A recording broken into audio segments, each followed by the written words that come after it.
Welcome to G-Man Gaming and Reviews. Today we're clearing up every myth about settlement happiness in Fallout 4, including the misleading in-game descriptions that claim certain items boost happiness when they really don't.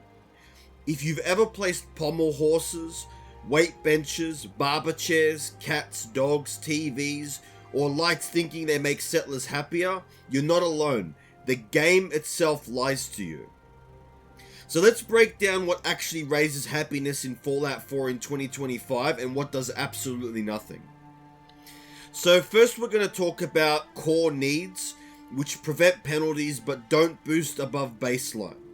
So the next things that I'm going to discuss, these don't raise happiness above normal, but failing them lowers it. So the first thing is beds, right? So you have to have one bed per settler. So if you go into your menu, you'll see up here that as long as your beds is in yellow, that means you've got enough beds. If it's in red, you got a problem, right? So there must be one bed per settler. The beds must be under a roof, and missing beds equals immediate happiness penalty. The next one is food. So you need to have one food per settler, right? Extra food slightly improves stability, and you have to assign settlers to crops, right? So the next thing is you need to have one water per settler. Extra water keeps happiness from dropping, right? And the next thing is defense. So defense must be greater than food plus water. A low defense equals a global happiness penalty.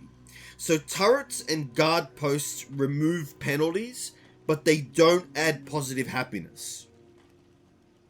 So let's move to section 2, where we're going to discuss the only things that truly boost happiness. So the first thing that boosts happiness is tier 3 shops. So tier 3 shops are the main source of happiness. So you've got your clinics at tier 3. Now, the way that you get a shop to tier 3 is if you go into the shop menu,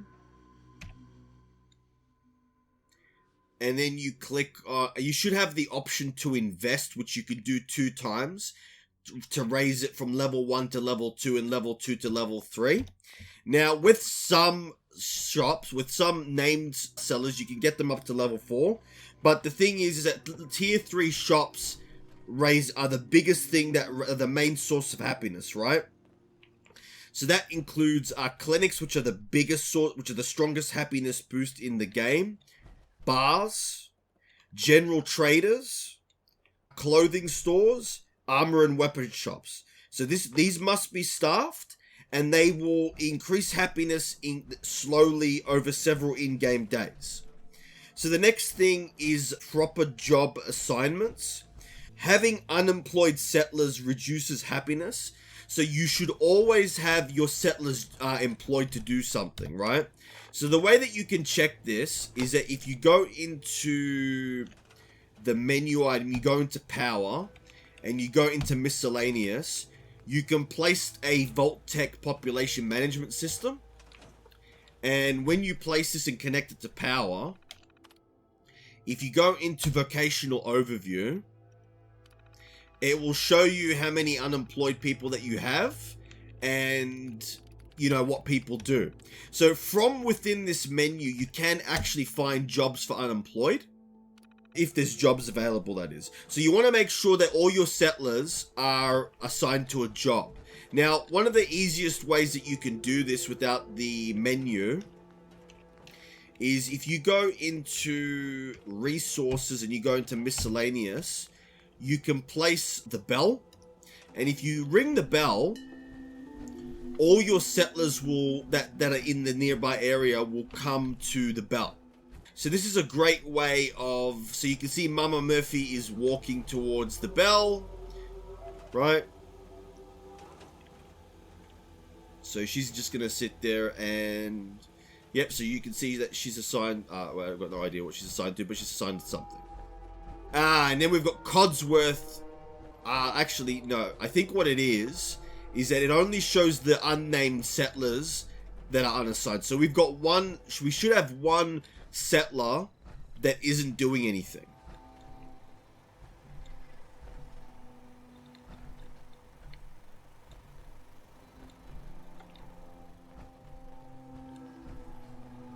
So let's have a look.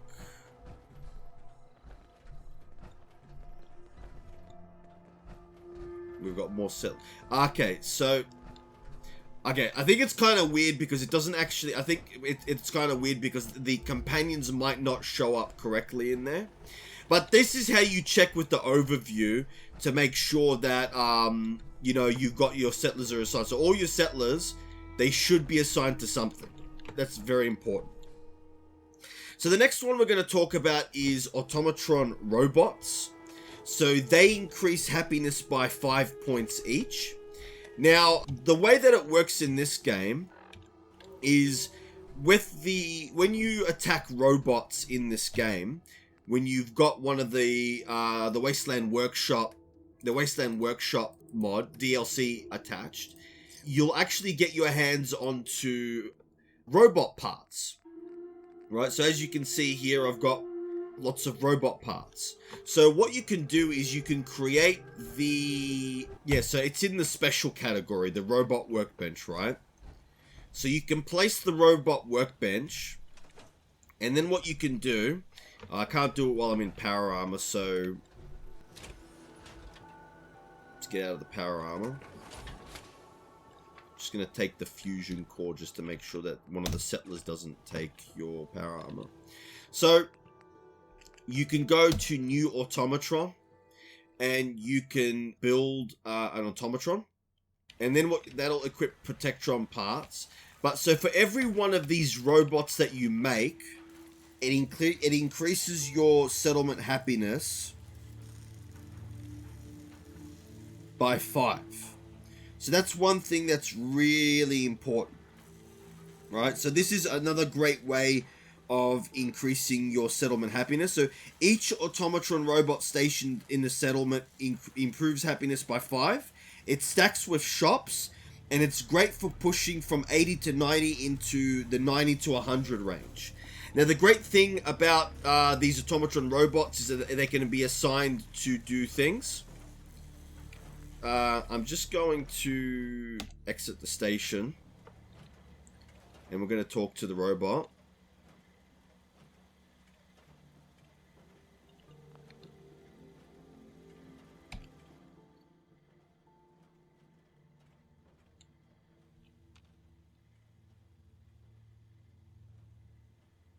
Normally, I would actually tech up this robot, but I'll save that for another time.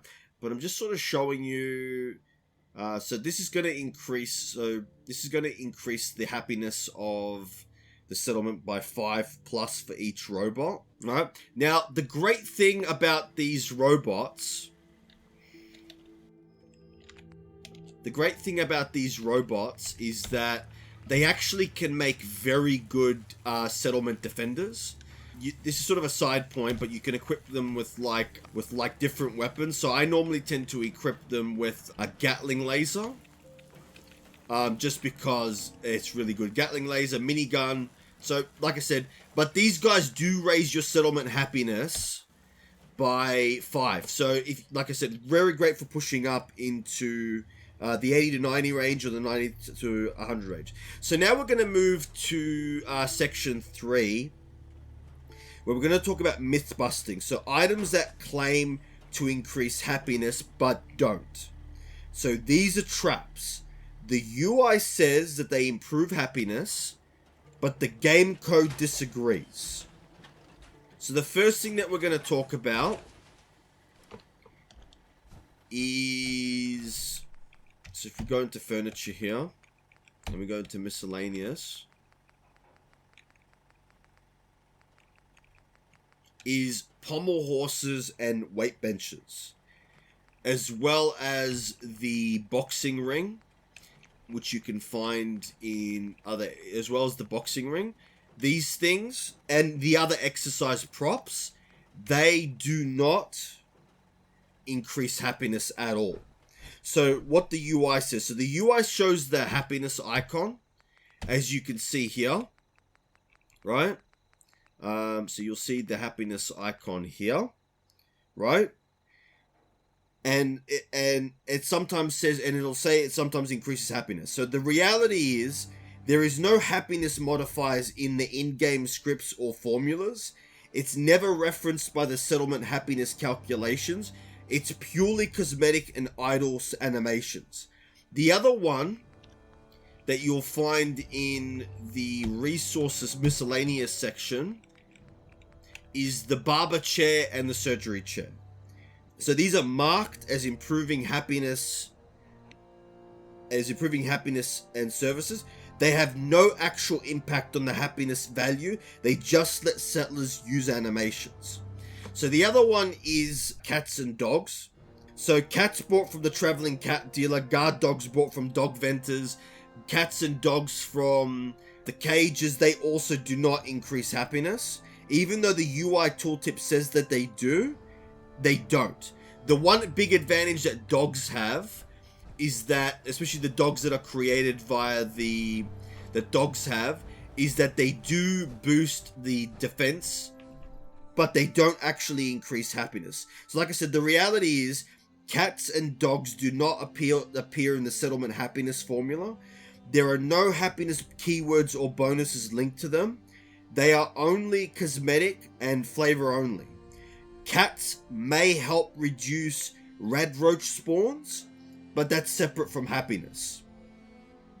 So now we're going to talk about why the UI is wrong, and we'll explain it clearly in this video. So early in the development, Bethesda appears to have planned a recreation comfort happiness system. So objects like pommel horses, barber chairs, and pets likely use the generic internal tag, e.g. recreational comfort, that was originally meant to affect happiness. But that system was cut or simplified before release. The happiness was boiled down to needs, which are beds, food, water, defense, shops, jobs, and robots. The UI text and icons were never fully updated, so some items still show the happiness icon in the menu, and with descriptions like improve happiness. So the Fallout menu lies to you. These items were probably meant to boost happiness in an early version of the game, but the system got cut, the text stayed, but the mechanic didn't. So in section 4, we're going to talk about other things that do not increase happiness. So even though players, like myself previously, often swear they do, things like lights of all types, posters and paintings, rugs and carpets, TVs and radios, furniture which includes chairs, couches, tables, beds only matter as beds, plants and statues, clutter and decorations, crafting stations, walls, floors, roofs, beyond covering beds, Brahmin feed trough, dog houses. Rule of thumb, if it's cosmetic, it does nothing for happiness. So section 5, we're going to talk about a simple formula for high and stable happiness. So you have to meet the core needs, which are you need to have beds, food, and water. As you can see here, beds under covering. You can obviously check this by going into the menu item and making sure that all your food, your water, your beds, and is in yellow. If it's in red, you got a problem. You want to make sure you have no unemployed settlers. You want to build multiple tier 3 shops, especially clinics. You want to add Optometron robots for +5 happiness each. And then you want to let several in-game days pass for happiness to tick up. And that's everything that actually boosts happiness in Fallout 4. Plus all the myths created by bad UI text. Now you know exactly which items matter and which ones are just cosmetic traps.